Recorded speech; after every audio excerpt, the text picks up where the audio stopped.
Bonjour et bienvenue sur Numélion, je m'appelle Fabien. Dans cette vidéo, je vous propose de découvrir comment manipuler des données dans une base de données avec la commande select.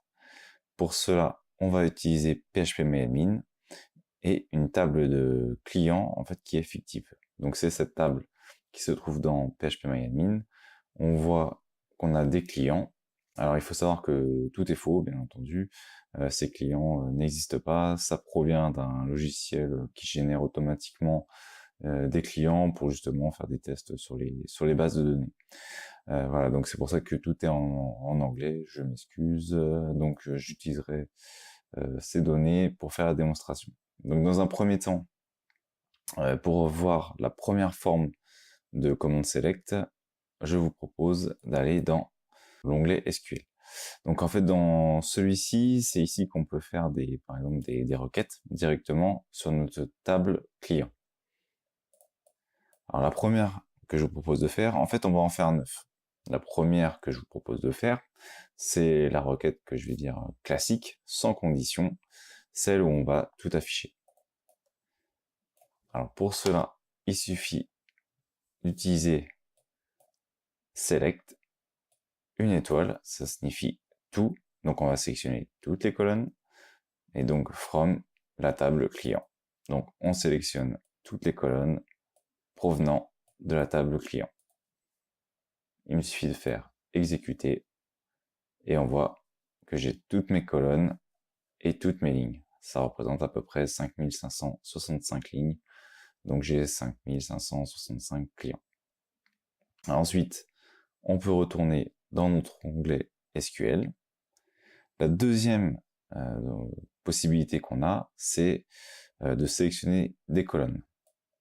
Alors pour cela, il suffit d'enlever l'étoile, de rajouter les colonnes qu'on veut garder.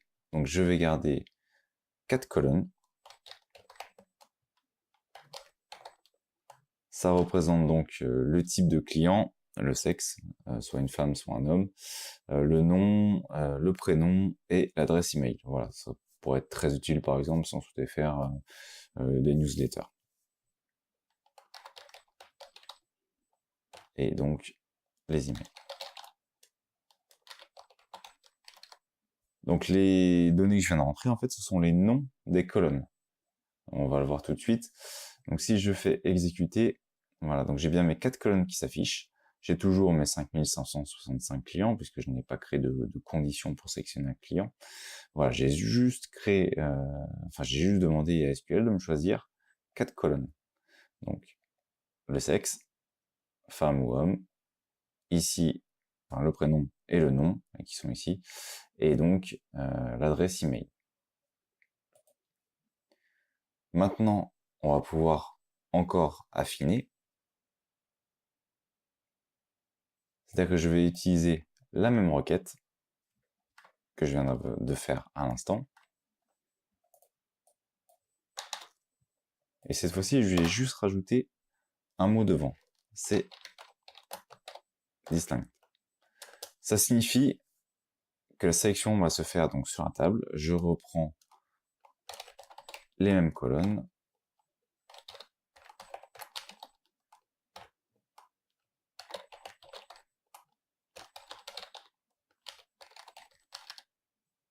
Ça signifie simplement qu'en fait, il va me supprimer tous les doublons. Si j'ai un doublon sur un client, il sera supprimé. Ce qui permet d'éviter, donc, comme son nom l'indique, les doublons et de générer 2 fois la même donnée. Donc, si j'exécute, voilà, on voit que j'ai 6 données de moins. J'en avais 5565. Donc j'avais bien un doublon dans ma base de données. Donc j'en avais même 6. Donc ça me les a enlevés. Alors maintenant, passons à la prochaine requête. La prochaine requête que je vous propose de découvrir, donc ça va être une requête où en fait on va supprimer les doublons de la table et on va également mettre une condition. Donc je vais reprendre en fait la même requête que tout à l'heure. Je vais la copier-coller, hein, ça va être plus rapide. Et par contre là, je vais ajouter une condition. Donc la condition, on l'ajoute avec where. Et ensuite, on n'a plus qu'à préciser sur quelle colonne on veut l'appliquer. Donc, les colonnes sont ici. Je vais choisir celle-ci, donc celle du sexe, et je vais choisir uniquement les hommes. Voilà, donc si j'exécute, on voit que j'ai bien uniquement les hommes qui sont sélectionnés. Reprenons cette requête. Et maintenant, nous allons faire une sélection, mais cette fois-ci sur les emails. Ah, ça peut être intéressant. Par exemple, si vous avez dans votre base de données, vous souhaitez, je ne sais pas, sélectionner uniquement vos clients qui viennent de Gmail, Outlook, peu importe le type de mail que vous souhaitez sélectionner, vous allez pouvoir le faire. Alors ça s'applique, la condition qu'on va voir, ça s'applique pas qu'au mail, hein, ça s'applique à tout. En fait, c'est juste qu'on va sélectionner une partie de la cellule, en fait.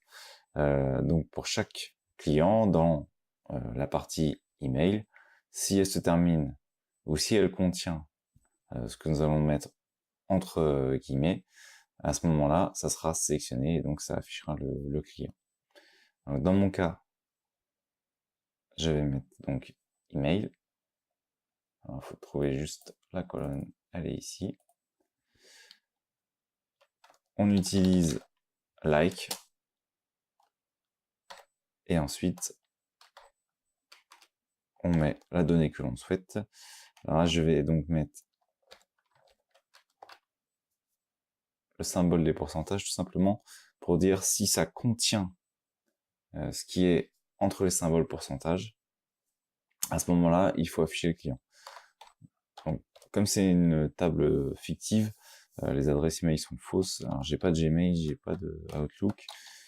Par contre, j'ai remarqué que dedans, j'avais du armyspy.com. Donc, on va tester ça, mais vous pourriez le remplacer par votre donnée à vous. Ça peut être Gmail, ça peut être Outlook, ça peut être tout type Yahoo, ça peut être un mot précis, ça peut être le début du mail si vous voulez, je ne sais pas, sélectionner tous les clients qui ont Toto dans leur mail, enfin peu importe, après c'est vous qui choisissez, qui déterminez le critère.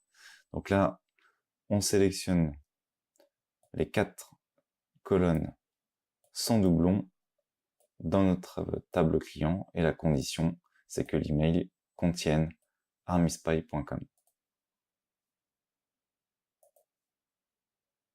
Voilà, donc on va vérifier.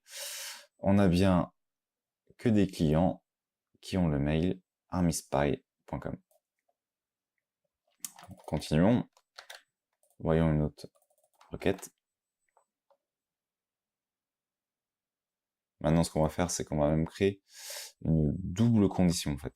C'est-à-dire que nous avons toujours notre email avec armyspy.com et on va reprendre la première condition qu'on avait vue au début. C'est-à-dire qu'on avait sélectionné les hommes. Alors, on va recommencer.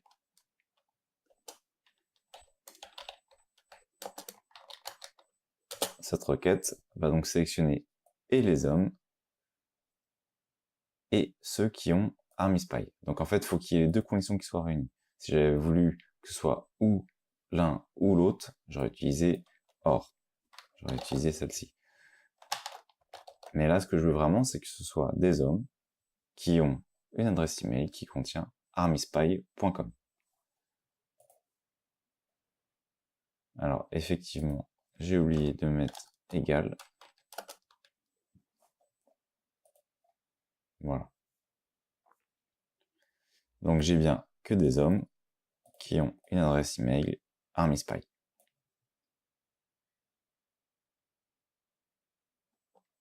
Maintenant, on va sélectionner une nouvelle requête. On va aller un petit peu plus loin. En fait, ce qu'on va faire là, maintenant, ce sont des conditions arithmétiques. Donc, pour faire une sélection, on a vu qu'on pouvait sélectionner sur les caractères, mais on peut également faire sur des données, des chiffres. Là, ce qu'on va faire, c'est qu'on va sélectionner par exemple des clients qui ont une taille égale ou supérieure à 1,85 m. Dans notre table, je vais sauvegarder, dans notre table, on voit que ça se trouve dans cette colonne ici, centimètres. Voilà, donc dans celle-ci, c'est en centimètres, je vais sélectionner donc les clients qui ont une taille égale ou supérieur à 185.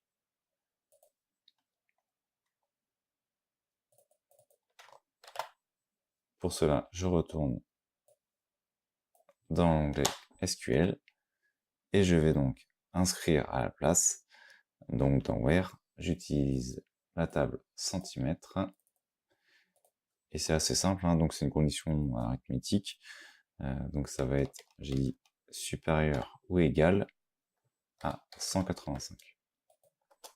Ici vous remarquerez, j'ai pas besoin de mettre les guillemets.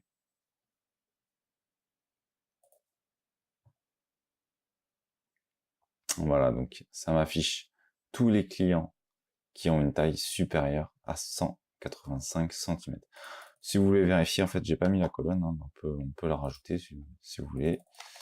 Voilà, donc là, je vais rajouter la colonne.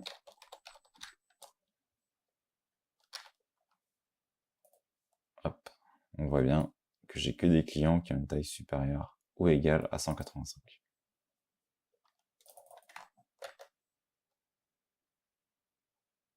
Alors continuons, maintenant on aurait très bien pu choisir des clients qui ont qui sont compris dans une taille entre 170 et 180 cm. Alors je vais garder la même requête, donc je vais garder la colonne centimètres. On garde la même chose, et c'est seulement ici que tout va changer. À la place du symbole supérieur égal 185, on va entrer between qui signifie entre 170 et 180. Je valide, et là on voit bien que j'ai bien que des clients qui sont compris entre 170 et 180 cm.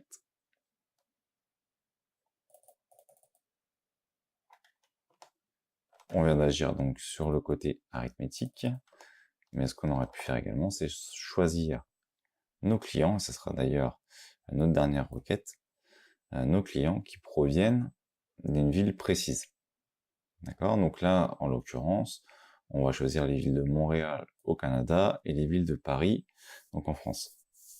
Alors pour cela, je vais enlever cette colonne centimètres et je vais mettre la colonne city, donc ville. Ici, j'enlève la fin de ma condition et je vais en rajouter une nouvelle. Donc ça va être city. Voilà.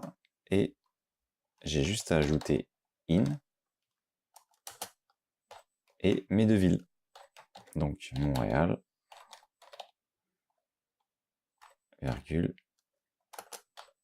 et là on met Paris. Après j'aurais pu en mettre d'autres, hein. Vous pouviez en rajouter autant que vous voulez. Voilà, et là vous auriez pu faire d'autres villes, donc ça peut permettre par exemple de faire une sélection sur des villes précises dans votre table client par exemple. Et donc si je valide, on voit bien que donc j'ai mes clients qui proviennent uniquement des villes de Montréal et de Paris.